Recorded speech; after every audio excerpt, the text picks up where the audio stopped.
গতকাল প্রধানমন্ত্রী ব্রিগেডে এলেন এবং ব্রিগেড মঞ্চ থেকে তিনি বলছেন যে হিন্দুদের নাকি সংখ্যালঘু করে দেওয়া হচ্ছে ইচ্ছে করে, এবং এসআইআর এর পর এত মানুষ বাংলায় মারা গেছেন, সেই বাংলায় দাঁড়িয়েই কোটি কোটি টাকা খরচা করে জাঁকজমক করে ব্রিগেড মঞ্চ সাজালেন, ব্রিগেডের মহোৎসব পালন করলেন। কি বলবেন?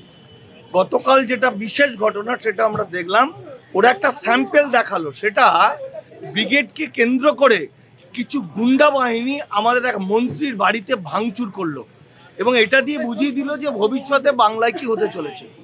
আর ব্রিগেডের যে লোকগুলো দেখলাম তাতে বোঝা গেল যে বেশিরভাগ লোক ওরা নিয়ে এসছে উত্তরপ্রদেশ থেকে, বিহার থেকে, ঝাড়খণ্ড থেকে নিয়ে এসে, ওদের পশ্চিমবঙ্গে কোনো লোক নাই। মারাত্মক হচ্ছে যে বিজেপির কারা কারা মিছিলে আসছে এরা তো চিহ্নিত হয়ে যাচ্ছে, কারণ বাংলার কাছে, বাঙালির কাছে বিজেপি হচ্ছে নরকাদক, ভয়ঙ্কর, সমাজ থেকে তাদের বিচ্ছিন্ন করতে হবে। ফলে এই সময় মানুষ কিন্তু চিহ্নিত করে ফেলছে। আর বিজেপির কর্মী যারা এখনো পর্যন্ত, এদের মাথায় এতটা গোবর ঢুকে আছে, এরা এখনো পর্যন্ত বুঝতে পারছে না যে নরেন্দ্র মোদী সাহেব পুরোটাই জালি, পুরোটা মিথ্যা। এরা বাংলা এবং বাঙালি জাতিকে চিরকালের জন্য শেষ করবে। এখন যেটা করলো সেটা তথাকথিত এসআইআর এর নামে পুরো মনে করলো যে বিহারের মতো বাংলাটাকে দখল করে নেব। বাংলার লক্ষ লক্ষ মানুষ যারা যুগ যুগ ধরে বাস করছে, যারা শত শত হাজার হাজার বছর ধরে বাস করছে। আমি উদাহরণ দিচ্ছি, আমার একজন ঘনিষ্ঠ 1939 সালে জন্ম, আয়ুব হোসেন, তিনি প্রত্নতাত্ত্বিক, গবেষক এবং ঐতিহাসিক। তার পরিবারের 5 জন বাতিল, মানে অ্যাডজুডিকেশন। তার গ্রামের 780 জনের নাম বাতিল, এরা তৃণমূলকে ভোট দিত। তাহলে গল্পটা হলো, ওরা কৌশল করে তৃণমূলের ভোটগুলো কেটে নিল। তার কারণ হলো ওদের যেমন করে হোক বাংলাকে দখল করতে হবে। হ্যাঁ, ফলে এই দখল করতে আসে নরেন্দ্র মোদী কালকে যে পাম দিল, এই পাম যাদেরকে দিল তারা কিন্তু তার পামটা খেলো না। দেখা গেল নরেন্দ্র মোদী ডায়লগ মারছে আর ঝাঁকে ঝাঁকে লোক পালাচ্ছে। ওরা কেউ এসছে এখানে নরেন্দ্র মোদীর ভাষণ শুনতে আসার নাম করে সোনাগাছি যেতে, যেগুলো ধরা পড়েছে প্রচুর লোক। আবার কেউ এসছে একটু ভালো মন্দ খেতে, আর কাউকে জোর করে পাঠিয়েছে। এই রকমভাবে বাংলাকে দখল করার একটা পরিকল্পনা চলছে। আমরা দামাল বাংলার পক্ষ থেকে আমরা যেটা করছি সেটা হচ্ছে, আমাদের একটা মামলা ছিল, যে মামলাটা সম্ভবত WPI (P) মানিক 85/225 মানিক ফকির ভার্সেস ভারত সরকার। এই মামলার একটা রায় পেয়েছি। এই রায়ে বলছে যে কোনো জনগণ, সারা ভারতের যে কোনো জনপ্রতিনিধি, সে লোকসভার হোক এবং বিধানসভার হোক, তার বিরুদ্ধে সিটিজেনশিপের মামলা করতে পারি। অর্থাৎ এই যে বিজেপির বেশিরভাগ হচ্ছে উদ্বাস্তু, অথচ ওরা অনুপ্রবেশকারী বলে চিৎকার করছে, অনুপ্রবেশকারীদের বাপ চতুর্গোষ্ঠী করছে।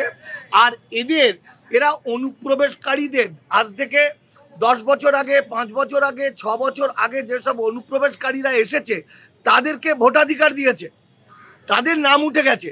আর এপারের যারা যুগ যুগ ধরে বাস করছে তাদের নামটা বাতিল করেছে। এটাকে আমরা ঝাঁটাপেটা করব। একদিকে ঝাঁটাপেটা করব, পাড়ায় পাড়ায়, গলিতে গলিতে পেটাপিটি শুরু হবে। দ্বিতীয়ত, এই যাদেরকে সিএর লোভ দেখিয়েছে, দিয়ে এমন একটা সার্টিফিকেট দিয়েছে, সেই সার্টিফিকেটের মধ্যে দিয়ে তাদের পরিবারের সবাইকে বেনাগরিক করে দিয়েছে। সিএতে নাগরিকত্ব পাচ্ছে, ধরা যাক সেই নাগরিকত্বটা ভুয়ো কাগজ। আজকে আমাদের RTI রিপোর্ট চলে এসছে যে কোনো ইলিগাল মাইগ্রেন্ট কোনোদিন সিএতে আবেদন করতে পারে না বা সিটিজেনশিপ পেতে, সেটা আমাদের একটা মামলা হচ্ছে। দ্বিতীয়ত, যাদেরকে সার্টিফিকেট দিল, সেই সার্টিফিকেটের যে পরিবার, সেই পরিবারগুলোকে বাংলাদেশি করে দিয়েছে, তাদের আমরা ধরিয়ে দিচ্ছি।